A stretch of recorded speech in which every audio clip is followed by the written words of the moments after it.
नमस्कार दोस्तों, मैं साहिल मिश्रा परफेक्शन आईएएस की तरफ से आप सभी का फिर से स्वागत करता हूं।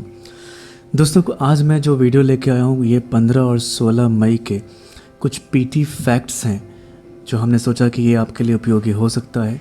आप इसे बीपीएससी 66 प्रीलिम्स के लिए भी देख सकते हैं या बीपीएससी 65 मेंस के लिए भी आप इसे उपयोगी मान सकते हैं।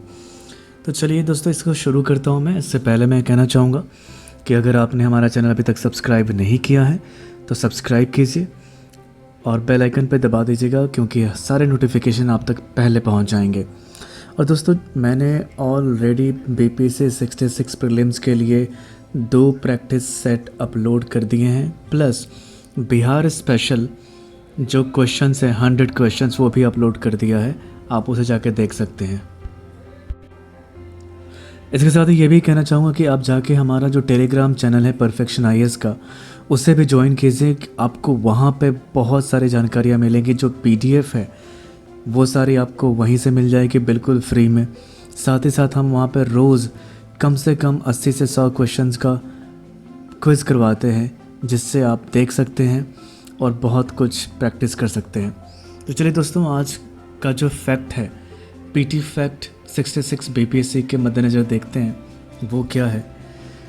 ये कह रहा है कि वैश्विक रिपोर्ट 2020 ये कह रहा है कि वैश्विक पोषण रिपोर्ट 2020 के अनुसार भारत विश्व के 88 देशों में शामिल है।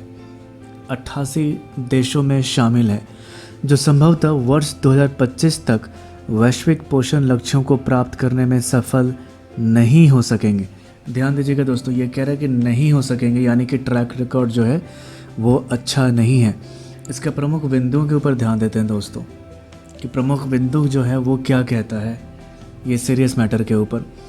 ये कह रहा है कि वर्ष 2012 में 2025 तक 6 लक्ष्यों की पहचान की गई थी। यह निम्नलिखित हैं। पहला जो है वो कह रहा है कि 5 वर्ष के कम आयु के बच्चों में वृद्ध विरोध है या बौनापन के मामलों में 40% की कमी है। बी देखते हैं, कह रहा है 19 से 50 वर्ष की आयु की महिलाओं में एनीमिया के मामलों में 50% की कमी। सी कह रहा है कम वजन के शिशुओं के जन्म के मामलों में 30% की कमी को सुनिश्चित करना। डी कह रहा है कि बच्चों में मोटापे के मामले में वृद्धि को पूरी तरह से रोकना। ई कह रहा है कि शिशु के जन्म के पहले 6 महीनों में अनन्य स्तनपान यानी कि माँ का दूध को 50% तक बढ़ाना। नेक्स्ट कह रहा है कि बाल निर्बलता दुबलापन के मामलों में कमी लाना और इसे 5% से कम बनाए रखना। कुछ और फैक्ट्स हैं इसके, देखते हैं। यह कह रहा है कि इस रिपोर्ट के अनुसार भारत किसी भी लक्ष्य को प्राप्त नहीं कर पाएगा। जी हाँ, ये कह रहा है कि साथ ही भारत कुपोषण के मामले में सबसे अधिक स्थानीय समानता वाले देशों में से एक है। तो दोस्तों आप देख सकते हैं कि जो ये रिकॉर्ड है वो कितना ख़राब है, इस पे ज़रूर सोचना चाहिए। नेक्स्ट आर्टिकल की तरफ देखते हैं दोस्तों।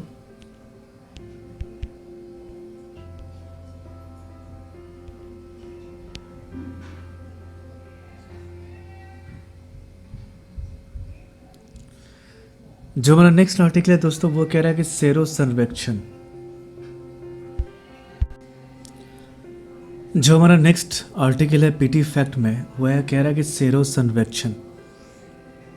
यह कह रहा है कि स्वास्थ्य और परिवार कल्याण मंत्रालय ने चयनित जिलों में जनसंख्या आधारित सेरो सर्वेक्षण करने का निर्णय लिया है। अगर इसके प्रमुख बिंदुओं के ऊपर ध्यान दें तो ये कह रहा है कि इसका उद्देश्य कोविड-19 संक्रमण के प्रसार की प्रवृत्ति की निगरानी करना है। ये कह रहा है कि इस सेरो सर्वेक्षण के लिए गले और नाक स्वाद और RT-PCR परीक्षणों के लिए दिशा निर्देशों के अनुसार नियमित परीक्षण के अलावा निगरानी होगी। ये कह रहा है कि इस समय सेरो सर्वेक्षण आवश्यक है क्योंकि सभी जिलों में SARS-CoV-2 संक्रमण के लिए व्यवस्थित निगरानी स्थापित करने की आवश्यकता है।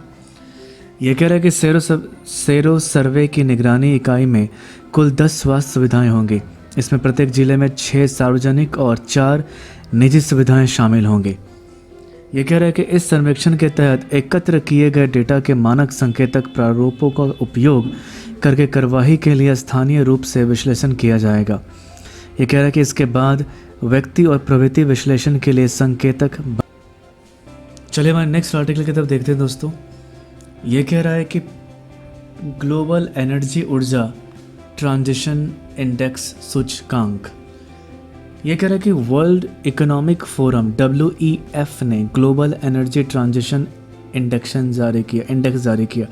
तो दोस्तों आप यहाँ पे देख सकते हैं कि इसका जो इंडेक्स है, एनर्जी ट्रांजैक्शन का जो इंडेक्स है वो WEF ने जारी किया है।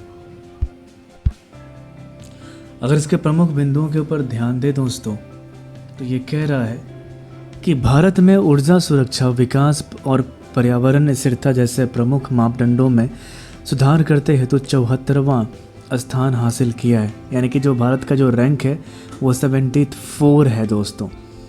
और ये आप ध्यान रखिएगा हमेशा कि ये WEF जो है उसने ग्लोबल एनर्जी ट्रांजिशन इंडेक्स जारी किया है।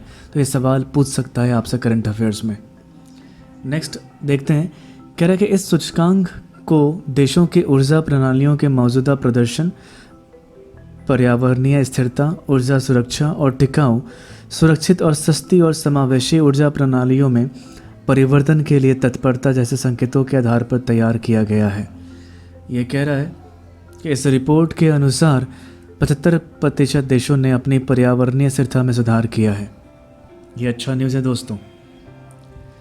नेक्स्ट कहता है कि स्वीडन ने लगातार तीसरे वर्ष रैंकिंग में तीर्थ स्थान हासिल किया है। इसके बाद स्विट्जरलैंड और फिनलैंड का स्थान है। दोस्तों ये टाइपिंग एरर है स्विट्जरलैंड का, मैं एक बार चेक कर लूँगा ये कौन सा लैंड है।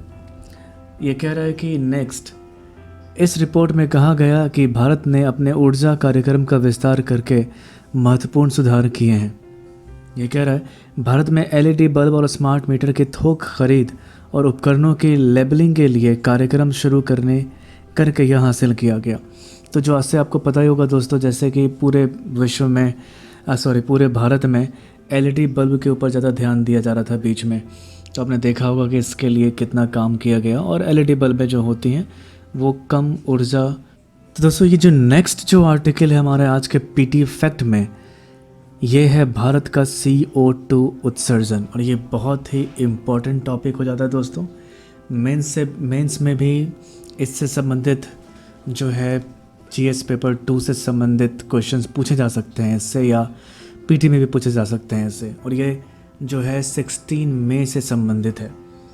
तो ये कह रहा है कि पर्यावरण संबंधित एक वेबसाइट कार्बन ब्रीफ के विश्लेषण के मुताबिक कोरोना संकट के बीच 40 वर्ष में पहली बार भारत में कार्बन उत्सर्जन में साल दर साल के लिहाज से कमी दर्ज की गई है। जी हाँ दोस्तों, ये पर्यावरण के लिए बहुत अच्छी खबर है। कह रहा रिपोर्ट के अनुसार देश में नवीकरणीय ऊर्जा में प्रतिस्पर्धा और बिजली के गिरते उपयोग से जीवाश्म ईंधन की मांग कमज़ोर पड़ गई है। ये कह रहा है कि CO2 उत्सर्जन मार्च में 15% की गिरावट दर्ज हुई है और अप्रैल में इसमें 30% की गिरावट दर्ज की गई है। ये बहुत ही अच्छा न्यूज़ है दोस्तों। कह रहा शोधकर्ताओं ने तेल, गैस और कोयले की खपत का अध्ययन करते हुए अनुमान लगाया है कि मार्च में CO2 उत्सर्जन 30 मीटर टन तक गिर गया। ये कह रहा है इसी दौरान कोयले की बिक्री में 10% और आयात में 24.5% गिरावट दर्ज की गई है। वहीं मार्च 2020 में साल दर साल तेल की खपत में 18% की कमी आई थी। ये कह रहा है कि इस बीच नवीकरणीय ऊर्जा की आपूर्ति विशेषकर सौर ऊर्जा साल दर साल अधिक होती गई है। तो दोस्तों ये थे हमारे आज के कुछ PT फैक्ट्स जो कि 15 और 16 मई से संबंधित था। एंड दोस्तों मैं माफ़ी चाहूँगा कि हमारे प्लेलिस्ट में करंट अफेयर्स के हम 1-2 दिन वीडियो नहीं डाल पाए कुछ टेक्निकल इश्यूज़ के कारण से, उसके लिए माफ़ी चाहेंगे। लेकिन आप उसका जो PDF है हमारे परफेक्शन IAS के टेलीग्राम ग्रुप से जाके डाउनलोड कर सकते हैं। तो दोस्तों आप जो भी फीडबैक देना चाहते हैं हमारे इस वीडियो को लेके या पिछले जो भी वीडियो आपने देखी होगी उसको लेके कमेंट बॉक्स में लिख के देख के बताइए। और उम्मीद है आपकी तैयारी अच्छी चल रही होगी इस लॉकडाउन में। तो दोस्तों कोई भी क्वेश्चन हो आप हमारे नंबर पे कॉल कर सकते हैं। तो दोस्तों आपको अगर BPSC 66, UPPCS, UPSC, BPSC 65 mains इससे संबंधित कोई भी जानकारी चाहिए, कुछ भी इन्फॉर्मेशन चाहिए आपको समझ में नहीं आ रहा कि तैयारी कैसे करनी चाहिए, कहाँ से करनी चाहिए, तो आप हमारे दिए हुए नंबर पे कॉल करके, मैं कमेंट बॉक्स में डाल दूँगा, आप अपना हमारा नंबर देख सकते हैं यहाँ पे, तो आप उस पर कॉल करके डायरेक्ट जो है आप ले सकते हैं। तो दोस्तों आज के लिए बस इतना ही, मिलते हैं कल के करंट अफेयर्स के वीडियो में। जय हिंद।